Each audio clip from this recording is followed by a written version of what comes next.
যুব ভারতী ক্রীড়াঙ্গনে মেসিকে নিয়ে যে ঘটনা, তাতে রাজধর্ম পালন করেছেন মুখ্যমন্ত্রী মমতা বন্দ্যোপাধ্যায়। তদন্তের নির্দেশ দিয়েছেন একদিকে পুলিশের, অন্যদিকে অবসরপ্রাপ্ত বিচারপতি অসীম রায়, তাকে দিয়ে একটি কমিটি। এবার রাজ্য সরকার পরপর কড়া পদক্ষেপ নিয়েছে। একদিকে ডিজি রাজীব কুমার, সিপি বিধাননগর মুকেশ কুমারকে শোকজ করা, একাধিক পদাধিকারীর বিরুদ্ধে ব্যবস্থা নেওয়া থেকে শুরু করে সিট গঠন, দক্ষ অফিসারদের নিয়ে সিট গঠন, মুখ্যমন্ত্রী রাজধর্ম পালন করেছেন। অন্যদিকে এই তদন্ত যাতে নিরপেক্ষ থাকে সেজন্য ক্রীড়ামন্ত্রী পদ থেকে ইস্তফা দিতেছে ক্রীড়ামন্ত্রী অরূপ বিশ্বাস। ক্রীড়া মন্ত্রী হিসাবে তিনি ইস্তফা দিতেছে মুখ্যমন্ত্রী মমতা বন্দ্যোপাধ্যায়কে তিনি চিঠি দিয়ে দিয়েছেন।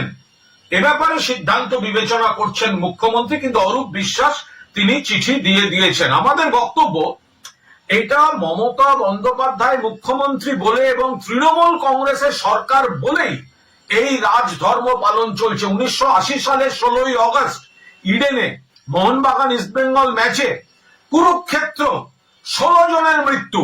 তখন কিন্তু মুখ্যমন্ত্রী জ্যোতি বসু, পুলিশ মন্ত্রী জ্যোতি বসু বা ক্রীড়ামন্ত্রী, তারা কেউ এই ধরনের ইস্তফার কথা বলেননি। সেখানে কিন্তু বড় কর্তাদের বিরুদ্ধে কোনো ব্যবস্থা হয়নি। 1996 আবার ইডেন, ভারত শ্রীলঙ্কা বিশ্বকাপ ক্রিকেটের সেমিফাইনাল, চূড়ান্ত বিশৃঙ্খলা, খেলা বন্ধ, দেশের মুখ পুড়ল। জ্যোতি বসু মুখ্যমন্ত্রী, ক্রীড়ামন্ত্রী সুভাষ চক্রবর্তী, পুলিশ মন্ত্রী বুদ্ধদেব ভট্টাচার্য কেউ কোনো দায়িত্ব নেননি, কোনো তদন্ত হয়নি। একের পর এক খারাপ ঘটনা বাম জমানায়, কখনো ক্রীড়া ক্ষেত্রে, কখনো যুব ভারতীকে কেন্দ্র করে দুষ্কৃতি, আখড়া, জবরদখল, জমি কেলেঙ্কারি, এই সব হয়েছে। কিন্তু আজ পদক্ষেপ নিতে শুরু করে মমতা বন্দ্যোপাধ্যায় রাজধর্ম পালন করেছেন এবং অরূপ বিশ্বাসও এই তদন্তের প্রতি পূর্ণ আস্থা রেখে মুখ্যমন্ত্রী যখন তদন্ত করাচ্ছেন, সেই তদন্ত যাতে নিরপেক্ষ থাকে, সেই নিরপেক্ষতার স্বার্থে তিনি ইস্তফা দিতে চেয়ে মুখ্যমন্ত্রীকে চিঠি পাঠিয়ে দিয়েছেন। মুখ্যমন্ত্রী চূড়ান্ত সিদ্ধান্ত বিবেচনা করছেন।